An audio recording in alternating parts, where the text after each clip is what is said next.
स्वागत है। आज के इस डीप डाइव में हम एबॉट इंडिया लिमिटेड के वित्तीय वर्ष 2026 के ऑडिटेड रिजल्ट्स का पूरा पोस्टमार्टम करने वाले हैं। अक्सर ये जो फाइनेंशियल दस्तावेज होते हैं ना, ये बस नंबर और उबाऊ तालिकाओं का जाल लगते हैं। लेकिन अगर आप इन्हें सही नजरिए से देखें तो ये किसी भी कंपनी की सेहत और उसके फ्यूचर स्ट्रैटेजी की एक जबरदस्त कहानी सुनाते हैं। हमारा आज का मकसद बिल्कुल यही है, इन भारी भरकम आंकड़ों को डिकोड करना, ताकि हम समझ सकें कि ये फार्मास्यूटिकल दिग्गज असल में कैसा परफॉर्म कर रहा है। तो चलिए बिना किसी देरी के शुरू करते हैं। इस एनालिसिस का हमारा रोड मैप कुछ इस तरह रहेगा। हम शुरुआत करेंगे बड़ी फाइनेंशियल पिक्चर से, फिर देखेंगे रेवेन्यू और प्रॉफिट की ग्रोथ, उसके बाद एसेट्स, लायबिलिटीज और कैश पर नजर डालेंगे, फिर बात करेंगे लेबर कोड्स के असर की, शेयर होल्डर्स के मुनाफे की, और आखिर में देखेंगे कि इन सब पर ऑडिटर का क्या फैसला रहा है। सबसे पहले बात करते हैं भाग 1 की, यानी कंपनी की बड़ी वित्तीय तस्वीर। चलिए देखते हैं कि वित्तीय वर्ष 2026 के लिए ऑपरेशंस का स्केल कितना बड़ा रहा है। और ये नंबर सच कहूं तो ये अपने आप में पूरी कहानी का सार है। FY26 के लिए कंपनी की कुल आय 7,217.19 करोड़ रुपए रही है। जरा इसे पर्सपेक्टिव में रखकर देखिए। पिछले साल यानी FY25 में ये आंकड़ा 6,684.73 करोड़ रुपए था। अब निवेशकों के लिए ये टॉप लाइन या टोटल इनकम इतनी अट्रैक्टिव क्यों होती है? सीधा सा कारण है, ये दिखाती है कि मार्केट में आपके प्रोडक्ट्स की डिमांड लगातार बढ़ रही है। ये मजबूत ग्रोथ इस बात का पक्का सबूत है कि बिजनेस का कोर इंजन अपनी फुल कैपेसिटी पर काम कर रहा है। अब आते हैं दूसरे भाग पर, रेवेन्यू और प्रॉफिट में ग्रोथ। चलिए इनकम स्टेटमेंट के अंदर चलते हैं और देखते हैं कि वो भारी भरकम आय असल मुनाफे में कैसे तब्दील हुई है। और ये ग्राफ बहुत ही शानदार तरीके से कंपनी के year on year profit growth को दिखाता है। आप साफ देख सकते हैं कि कैसे पिछले साल के 1,414.44 करोड़ के नेट प्रॉफिट से छलांग लगाकर कंपनी ने इस साल 1,552.02 करोड़ का एक जबरदस्त प्रॉफिट जनरेट किया है। ये कोई आम उछाल नहीं है, ये साफ तौर पर कंपनी की सॉलिड प्राइसिंग पावर और मार्केट में उसकी स्टेबल डिमांड पर मुहर लगाता है। इस टेबल को देखिए, ये असल में एबॉट के फाइनेंशियल इंजन का एक्सरे है।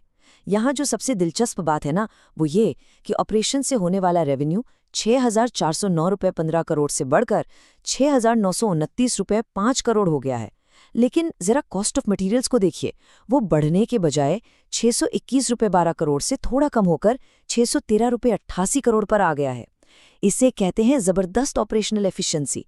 मतलब कंपनी बेच ज्यादा रही है, लेकिन कच्चे माल पर उसका खर्च कम हो रहा है। हाँ, ऑपरेशंस बढ़ने के साथ एम्प्लॉय बेनिफिट एक्सपेंस जरूर बढ़ा है, लेकिन एक ग्रो कर रहे ऑर्गेनाइजेशन के लिए ये बिल्कुल नॉर्मल सी बात है।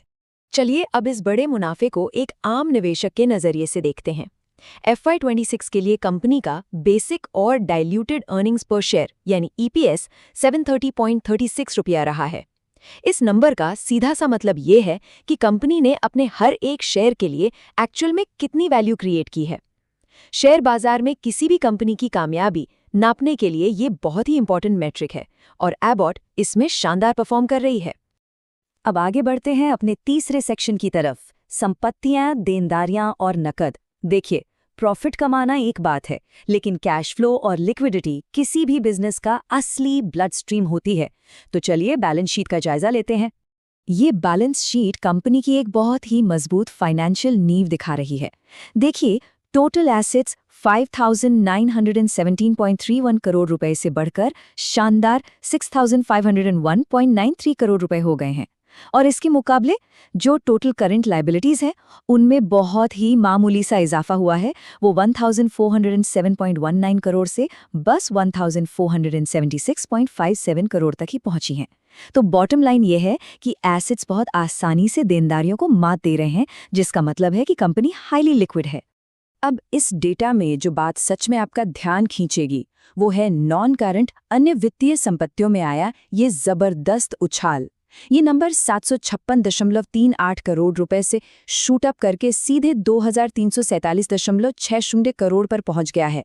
ये कोई छोटा मोटा जंप नहीं है, ये बिल्कुल साफ दिखाता है कि कंपनी अपने एक्स्ट्रा कैश और प्रॉफिट्स को लॉन्ग टर्म स्ट्रेटेजिक इन्वेस्टमेंट्स में लगा रही है। एक तरह से ये फ्यूचर ग्रोथ के लिए एक बहुत बड़ा सेफ्टी नेट तैयार किया जा रहा है। किसी भी बैलेंस शीट का असली लिटमस टेस्ट ये होता है कि क्या वो रिपोर्ट किया गया प्रॉफिट असल में कैश जनरेट कर रहा है। और ये नंबर उस टेस्ट को पास करता है। ऑपरेटिंग एक्टिविटीज से आने वाला नेट कैश फ्लो 1319.24 करोड़ रुपए है। तो हाँ, ये प्रॉफिट्स सिर्फ कागजों पर नहीं है, इनके पीछे बहुत ही सॉलिड और रियल कैश फ्लो का बैकअप मौजूद है। ठीक है, अब प्योर नंबर से थोड़ा हटकर बात करते हैं भाग 4 की, लेबर कोड और संचालन। चलिए देखते हैं कि जो सरकारी नीतियां होती हैं उनका इस बैलेंस शीट पर रियल वर्ल्ड में क्या असर पड़ता है। थोड़ा कॉन्टेक्स्ट दे दूं, भारत सरकार ने पुराने लेबर कानूनों को मिलाकर 4 नए लेबर कोड नोटिफाई किए हैं। इनमें मजदूरी, इंडस्ट्रियल रिलेशंस, सोशल सिक्योरिटी और ऑक्यूपेशनल सेफ्टी से जुड़े नियम शामिल हैं। और यही वो नया रेगुलेटरी माहौल है जिसमें एबट इंडिया को अपना बिजनेस ऑपरेट करना है।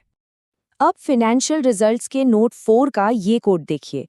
ये एक क्लासिक उदाहरण है कि कैसे एक रेगुलेटरी बदलाव सीधे सीधे आपके इनकम स्टेटमेंट पर एक क्वांटिफाइबल कॉस्ट बन जाता है।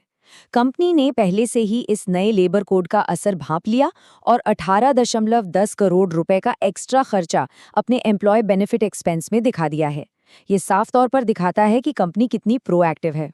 चलिए अब रुक करते हैं हमारे 5वें और शायद सबसे एक्साइटिंग हिस्से की तरफ, शेयरधारकों का लाभ।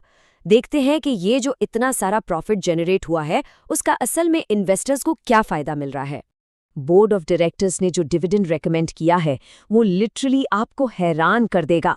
सिर्फ 10 रुपए की फेस वैल्यू वाले हर एक शेयर के लिए कंपनी 525 रुपए का फाइनल डिविडेंड और 131 रुपए का स्पेशल डिविडेंड दे रही है। मतलब कुल मिलाकर प्रति शेयर पूरे 656 रुपए का शानदार पे आउट।